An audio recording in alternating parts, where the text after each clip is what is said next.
All right, guys, so let's get back to the basics. I'm not very sure what people remember or even what they had in previous grades when we get to rocks and minerals, but we covered some minerals. Rocks are cool. Yeah, we're going to talk about rocks. So the minerals we covered, I don't want to go through too many of them because several people haven't turned in their labs yet, so I don't like to give away all the answers. But I do want to point out a couple. There was this rock here, which is white to pink, pretty hard. This one, does anyone remember what this mineral is called from all the way last week? Sure, P. It's like P8 something. Yeah, all of these are from your reference table. I will tell you that. It's like feldspar. It's potassium feldspar. Yes, that's the white to pink one, correct? Yes. Yes. So potassium feldspar, very good. There's a hard mineral, white to pink in color. This one here, you guys remember what this one was? This is mineral. Yeah, good. This is clear quartz, very good. And then this one here. Obsidian. Nope, obsidian's a rock.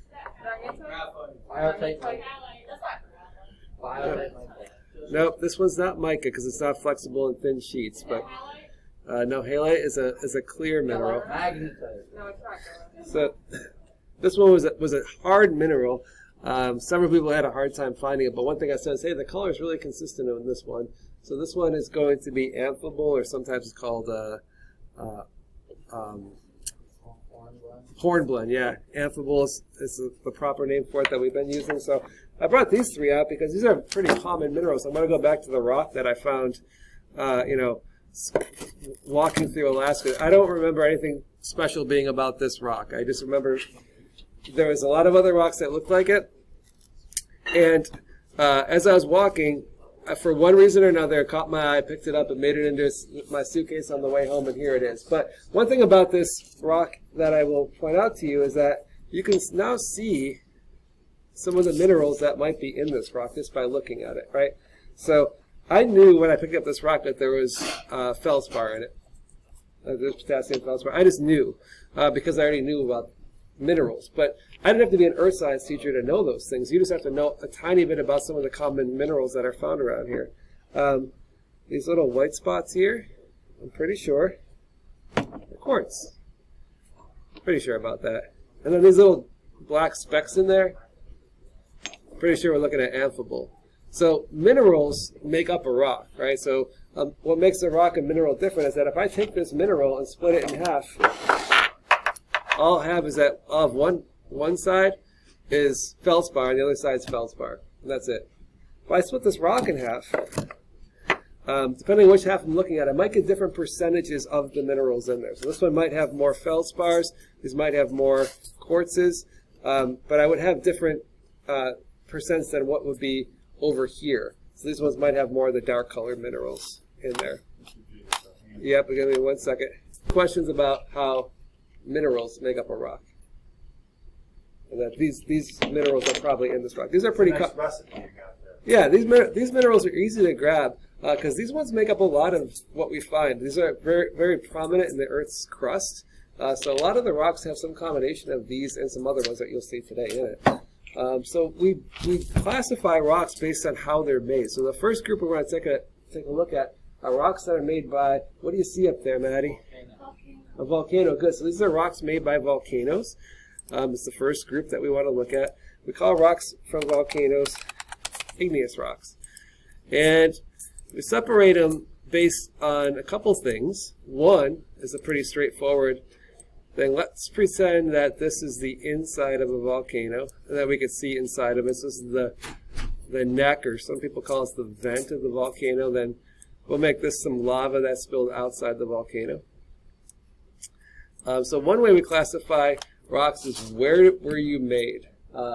In this case, we have rocks that can be made inside a volcano, outside a volcano. So all igneous rocks are made from cooling and solidification. You have magma or lava that's going to get cooled off and it's going to solidify into a rock. Now, where that happens gives us different characteristics of rocks. So you may have encountered this before. Does anyone remember what we call lava that cools outside of a volcano? What kinds of rocks? they're igneous, but like, what about them? What's that? Not the magma lava thing. I already called this lava. We'll go ahead and call this magma. I'm going to say lava that cooled outside the volcano makes a certain kind of rock. Obsidian is a type of this rock. But does anyone know what we call that classification, that group of rocks? I would look at my Earth Science reference page just to see if we could see what it is. They may not know where to find it yet, Mr. T, because it's brand new. That's true. Magnetite is a mineral. We're talking about a classification of rocks. All right, so we call these extrusive if they form outside the volcano, and the ones that form inside we call intrusive. And they have certain characteristics of each. So here's our intrusive ones, our extrusive ones form out here. When they cool inside the volcano, guys, what ends up happening, sometimes the volcanoes become dormant or they might become even extinct. And these will cool very, very slowly over time. If you're outside of a volcano, you're going to cool quickly, and it's going to be kind of a jarring process, because even if this volcano is at the equator on like some really warm day, going from the inside of the volcano into the Earth's atmosphere is a huge change in temperature. So we're going to get certain characteristics about the ones that went outside the volcano. The ones that are inside the volcano, what ends up happening is you cool off very slowly. It might take some volcanoes, it might take 20,000 years for them to fully cool off. So you have a lot of time to cool off in this environment, because it's generally sealed off from the outside world. The dome will harden first, and then this stuff down here will cool very, very slowly. So extrusive igneous rocks, they tend to have, one thing that makes them, one characteristic of them, they have small crystals. When we say small, what we're really saying is we cannot see them with our eyes. You can see it with a microscope. This is an example of a very common extrusive igneous rock. We have a lot of this across the planet, a lot of it on the moon too. This rock, does anyone know what this rock's called? Again, because I don't know. Usually when I say rocks, kids are like, oh, I had that in 5th grade, I had it in 7th grade, I had it in 8th grade. Some people remember a lot more than others. Yeah? Nope, it's not that. It's not a bad guess, yeah? Nope, this is an igneous rock. Sedimentary are formed a little bit different. But this one is called basalt. And basalt cools quickly. It usually is formed in or near the ocean, actually, on Earth. So you have lava coming in contact with cold seawater, and it cools relatively quickly. This has crystals in it, but I'd have to do one of those little thin sections where we cut a little piece off to see those crystals. So I can't see them just looking at it. I don't see crystals. I see a little speck here, a speck there. But I'm not prepared to go ahead and say that this thing has visible crystals. I don't think that it does. What's that? And that won't reveal any crystals hitting out the hammer. It'll knock some pieces off. So small crystals, or sometimes no crystals. If the rock is shot out really, really far out of the volcano, so the lava gets ejected out and goes high up into the troposphere, it goes into from a very hot environment to a very cold one, actually forms glass. So some extrusive igneous rocks can be glassy.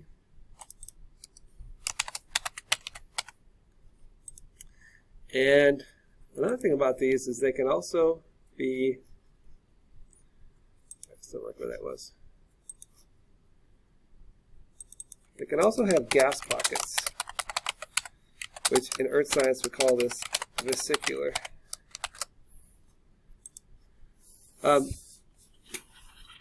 This is an igneous rock called scoria. Yeah, you need to.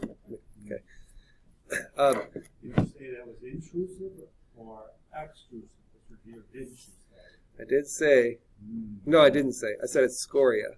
But we did say extrusive ones have gas pockets.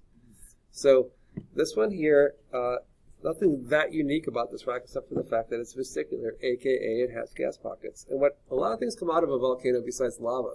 There's gas, there's smoke, there's steam, and all those things can get are trying to get through the lava to get out, right? They're less dense than the lava, so the lava, so they're trying to get out of the lava.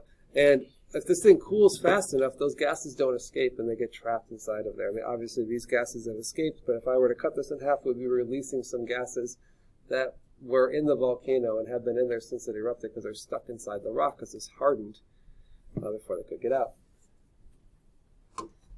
Extrusive.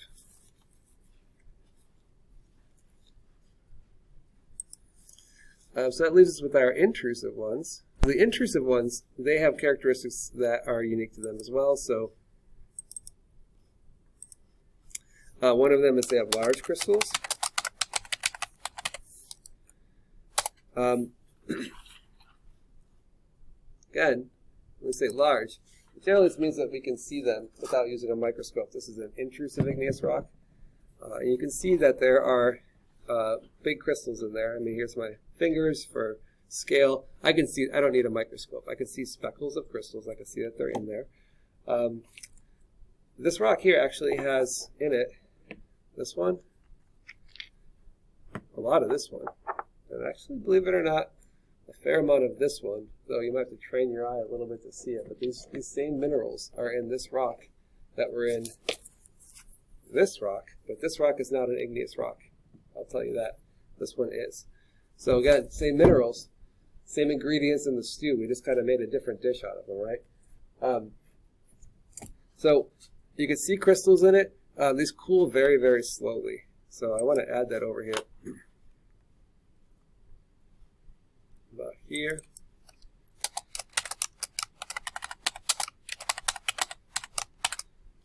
Extrusive.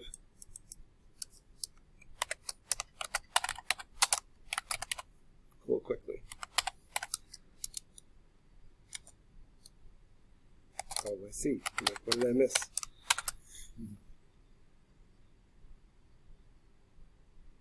We got a lot of heads hanging there. Got 3 people in the front row.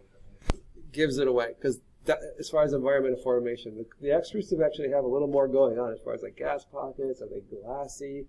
Small crystals, can I see them or not? But these large ones, if you can see crystals, you have an intrusive igneous rock for the most part. We're going to get more nuanced about it. Obviously, this thing here has crystals, and I told you it's not an intrusive igneous rock. So by the time we talk about this rock in particular, you'll be ready to have that conversation. But for right now, if you can see speckles in a rock, it's intrusive and it's igneous.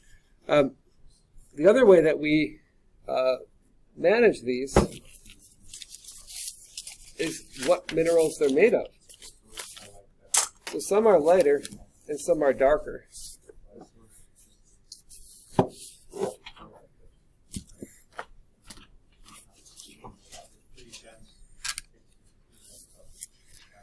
So this is on page 6 of the reference table. It's up to you whether you want to have it out or not. You can look up here and get some of the same things. But what we've covered so far, these are the rocks that are responsible for some common igneous rocks here.